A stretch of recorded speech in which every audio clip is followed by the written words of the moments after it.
जय हिंद दोस्तों, स्वागत है आपका अपने इस ऑनलाइन प्लेटफॉर्म एग्ज़ाम हब पे। टीआरई 4 से रिलेटेड कुछ महत्वपूर्ण सूचना है। अगर आप लोग टीआरई 4 का एग्ज़ाम देने के इच्छुक हैं, बिहार में जैसा कि आप लोगों को पता होगा कि शिक्षक भर्ती की जो बहाली हो चल रही है, टीआरई 3 का जो रिज़ल्ट है, टीआरई 3 का रिज़ल्ट आने के बाद टीआरई 4 का जो पेपर है वो ज़रूर होगा और उसके बारे में कुछ रोस्टर वगैरह की चर्चा हो रही है। उसी के बारे में ये महत्वपूर्ण सूचना है कि रोस्टर जो भेजा गया है वो कितनी सीटों के लिए भेजा गया है और कितनी सीटें अभी बाकी हैं, उसके बारे में एक-एक करके हम चीज़ों को देखेंगे।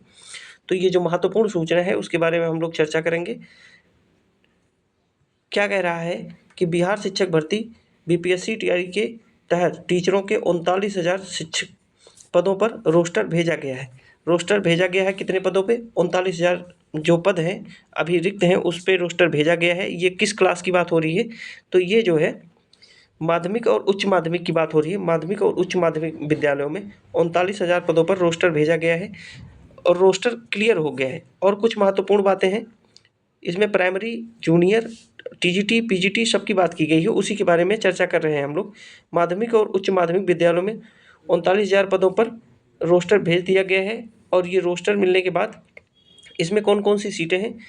39,000 पदों में माध्यमिक स्कूलों के 17,000, उच्च माध्यमिक के लिए 22,000 और प्राइमरी के लिए जो बात की गई है, प्राइमरी के लिए भी सीटें इसमें रोस्टर के तहत बताई गई हैं और प्रधानाध्यापक के लिए 6,000 और इसमें जो है रोस्टर भेज दिया गया है। प्राइमरी और जो जूनियर है उसके लिए भी 18,418 पद कक्षा 6 से 8 तक के लिए है। 24,000 जो पद हैं वो प्राइमरी के लिए इसमें भेज दी गई हैं। यानी कि कहने का मतलब है कि लगभग 40,000 के आसपास के जो पद हैं उसके लिए रोस्टर प्राप्त कर लिया गया है और जो सीटें हैं अभी उसके बारे में रोस्टर आने का इंतज़ार है। जैसे ही सूचना मिलती है आप लोगों को सूचित किया जाएगा। जो लोग टीआरई 4 की तैयारी में लगे हैं वो निश्चित तौर पे मान लें कि आपको वैकेंसी देखने को मिलेगी बहुत जल्द। टीआरई 3 का जैसे ही रिजल्ट आ जाता है आपको टीआरई 4 की वैकेंसी देखने को मिलेगी। अगर हम बात करें कि जो एस्टेट का रिजल्ट है, एस्टेट का जो रिजल्ट है वो कब तक आएगा, तो ये मान के चलिएगा कि टीआरई 3 का जो रिजल्ट है उसी के आसपास आपको एस्टेट का रिजल्ट देखने को मिलेगा। बिना एस्टेट के रिजल्ट के टीआरई 4 की वैकेंसी नहीं आएगी। ये निश्चित है कि अगर टीआरई 4 की वैकेंसी आएगी तो एस्टेट के बाद ही आएगी। तो एस्टेट का रिजल्ट आएगा उसके बाद टीआरई 4 की वैकेंसी आएगी। आप लोग मेहनत करते रहिए लगातार। आज इतना ही रखेंगे, मिलेंगे अगली क्लास में किसी नई सूचना के साथ।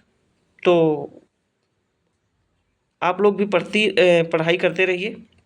जैसे ही कोई सूचना आती है हम लोग कोशिश करेंगे कि आप लोगों को तक सूचनाएँ पहुँचे।